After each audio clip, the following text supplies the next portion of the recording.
Hello everyone, welcome to my YouTube channel. So in this video we are going to discuss how we can convert hexadecimal to binary and binary to hexadecimal.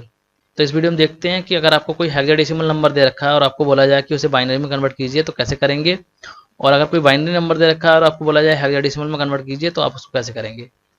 ठीक है, तो चलिए start करते हैं। और अगर आप channel पर नए हैं और आपने चैनल को सब्सक्राइब नहीं किया है तो आप पहले चैनल को सब्सक्राइब कर लीजिए, बेल आइकन को भी प्रेस कर लीजिएगा जिससे कि मेरे लेटेस्ट वीडियो के नोटिफिकेशन आपको मिलते रहें। तो चलिए पहले देखते हैं हेक्साडेसिमल टू बाइनरी। तो suppose we have hexadecimal number that is 2b4।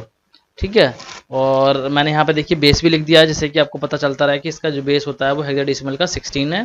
ठीक है, नीचे देखिए मैंने लिख दिया है यहाँ पे। तो ये जो नंबर हमारा 2b4 ये हेक्साडेसिमल नंबर है और इसको हमें कन्वर्ट करना है बाइनरी में। ठीक है, तो इसको बाइनरी में कन्वर्ट करने के लिए हमें क्या रिक्वायरमेंट होगी, रिक्वायरमेंट क्या होगी हमें, देखिए ये टेबल की रिक्वायरमेंट होगी। जैसे हमें ऑक्टल में टेबल की रिक्वायरमेंट थी वैसे इस टेबल की रिक्वायरमेंट होगी। और ये टेबल किस तरीके से बनेगी, ठीक है, इस टेबल को बनाने का प्रोसेस सेम है जैसे हमने ऑक्टल की टेबल बनाई थी। तो चलिए मैं बता देता हूँ आपको। तो सबसे पहले करते क्या है, हेक्साडेसिमल के बेस को लेते हैं और उससे डिवाइड करते हैं 2 से। ठीक है, हेक्साडेसिमल का जो बेस हमारा 16 और इसको डिवाइड करेंगे 2 से। तो जो भी डिजिट आएगी डिवाइड करने के बाद में उतनी बार हम क्या करते हैं 0 लिख देते हैं और उतनी बार ही 1 लिख देते हैं। देखिए 8 टाइम्स 0 लिख दिया मैंने और 8 टाइम 1 लिख दिया। ठीक है, आई होप आप लोग समझ में आ गया होगा। तो अब देखिए जो डिजिट आई है हमारी 8, इसको फिर डिवाइड करेंगे 2 से। ठीक है, और जो डिजिट आएगी उसको उतनी बार 0 और उतनी बार 1 लिख देंगे। अब 4 आया है तो हम लिख दिया 4 टाइम 0 4 टाइम 1 4 टाइम 0 4 टाइम 1। ठीक है, तो 2 कॉलम हमारे प्रिपेयर हो गए हैं। अब फिर इसको 2 से डिवाइड करेंगे क्योंकि हम जब तक डिवाइड करते रहते हैं जब तक कि 2 से कम नहीं आ जाए हमारा। ठीक है, तो दोबारा से करते हैं 2 से डिवाइड। तो अब आ जाएगा आपका 2। ठीक है, तो हमने देखिए इस टेबल में लिख दिया 2 time 0 2 time 1 2 time 0 2 time 1 2 time 0 2 time 1 2 time 0 2 time 1। ठीक है, इस वाले 2 को फिर डिवाइड करते हैं 2 से। ठीक है, तो जो डिजिट आएगी उसको हम लिखेंगे। देखिए अब हमारा आया 1 तो हम लिखेंगे 1 टाइम 0 1 टाइम 1 1 टाइम 0 1 टाइम 1। ठीक है, इस तरीके से हम फिल करते चले जाएंगे इसको। आई होप आप लोगों को समझ में आ गया होगा किस तरीके से फिल किया है। तो देखिए नेक्स्ट कॉलम में क्या करा है, इन डिजिट को डेसिमल में कन्वर्ट करके लिख दिया मैंने। देखिए ये डिजिट जो होती है इक्विवेलेंट होती है हमारे इसके 0 के, और ये होता है हमारे 1 के इक्विवेलेंट, ये होता है हमारे 2 के इक्विवेलेंट। इस तरीके से ये 3 के बराबर होता है, ये 4 के इक्विवेलेंट होता है, ये 5 के इक्विवेलेंट, ये 6 के इक्विवेलेंट। ऐसे इस तरीके 7 8 9 10 11 12 13 14 15। ठीक है, तो देखिए यहाँ पे एक कॉलम और बना दिया है मैंने जो कि हेक्साडेसिमल के लिए बनाया है। तो हेक्साडेसिमल में क्या होता है, देखिए हमारा 0 to 9 तो सेमी डिजिट होती है जैसे डेसिमल में होती हैं, और उसके आगे जो होते हैं अल्फाबेट होते हैं। तो देखिए 10 पे हमारा अल्फाबेट ए आ जाएगा, 11 पे बी, 12 पे सी, 13 पे डी, 14 पे ई एंड 15 पे एफ। ठीक है, तो एफ तक होते हैं। ये हमारी टेबल कंप्लीट हो चुकी है। ठीक है, तो ये इस तरीके से हमने टेबल को प्रिपेयर कर लिया है। आई होप आप लोगों को समझ में आ गया होगा किस तरीके से मैंने टेबल बनाई है। तो चलिए अब देखते हैं इस नंबर को 2b4 जो नंबर हमारा हेक्साडेसिमल, इसको कन्वर्ट करते हैं बाइनरी में। तो कैसे करेंगे चेक करते हैं। तो ये 2b4 लिख लिया है और 2b एंड 4 इनको कर देते हैं अलग, सेपरेटली लिख देते हैं। इसको 2 अलग लिख दिया मैंने, b अलग लिख दिया एंड 4 अलग लिख दिया। अब मैं चेक करता हूँ जो 2 है हमारा इस टेबल में चेक करूंगा। तो हेक्साडेसिमल वाले कॉलम को चेक करूंगा मैं, ये जो कॉलम है मेरा बस इस पर मैं ध्यान दूंगा। तो यहाँ से चेक करूंगा 2 के सामने चेक करूंगा कौन सी डिजिट आ रही है। देखिए 2 के सामने आ रहा है 0010।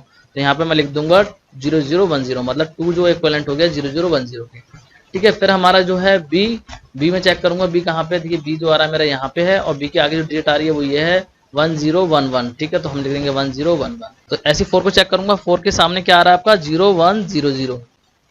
ठीक है, 0100 मैंने यहाँ लिख दिया।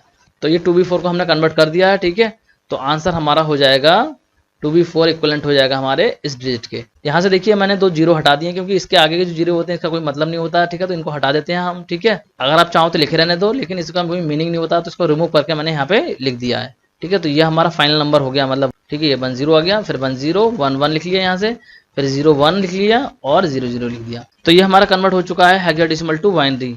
आई होप आप लोगों को समझ में आ गया होगा किस तरीके से मैंने ये कन्वर्ट किया है हेक्साडेसिमल को बाइनरी में।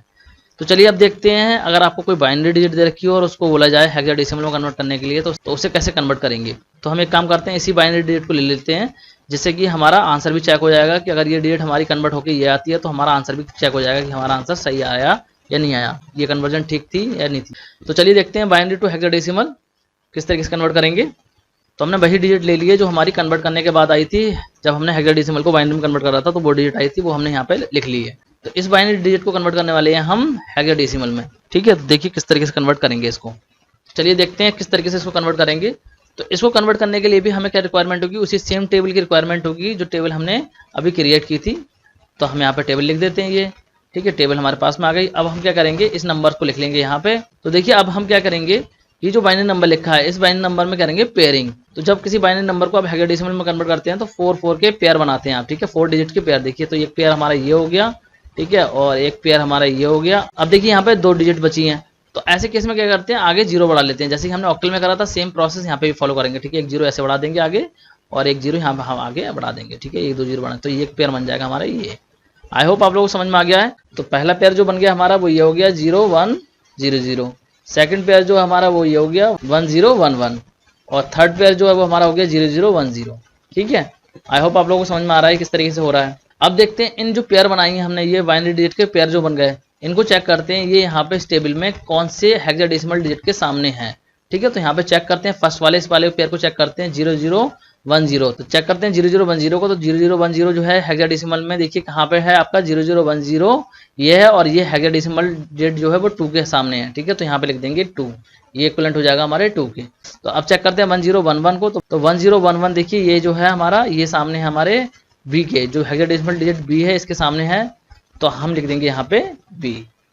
अब चेक करते हैं 0 1 0 0 को, तो 0 1 0 0 जो है वो हमारे सामने है 4 हेक्साडेसिमल डिजिट के, तो यहाँ पे लिख देंगे हम 4। तो ये हमारा बाइनरी टू हेक्साडेसिमल कन्वर्ट हो चुका है। तो हमारी डिजिट क्या बनेगी, हमारी डिजिट बन गई 2b4, ये हमारा आंसर आ गया। तो इसका मतलब क्या हुआ, जो आपकी ये बाइनरी डिजिट दे रखी थी ये इक्विवेलेंट हो गई हमारे 2b4 के, ठीक है। तो देखिए हमने एक तरीके से आंसर को भी क्रॉस चेक कर लिया। जब हमने इस हेक्साडेसिमल डिजिट को कन्वर्ट करा था बाइनरी में तो ये आया था हमारा ये, और जब इस बाइनरी डिजिट को कन्वर्ट कराया तो हमारा आ गया है 2b4, ठीक है, ये हमारी हेक्साडेसिमल डिजिट आ गई। आई होप आप लोगों को समझ में आ गया होगा। तो स्टूडेंट आज के इस वीडियो में इतना ही। अगर आपको वीडियो अच्छी लगी हो तो वीडियो को लाइक कीजिए, शेयर कीजिए एंड चैनल को सब्सक्राइब करना मत भूलिए। So that's it for this video, thanks for watching.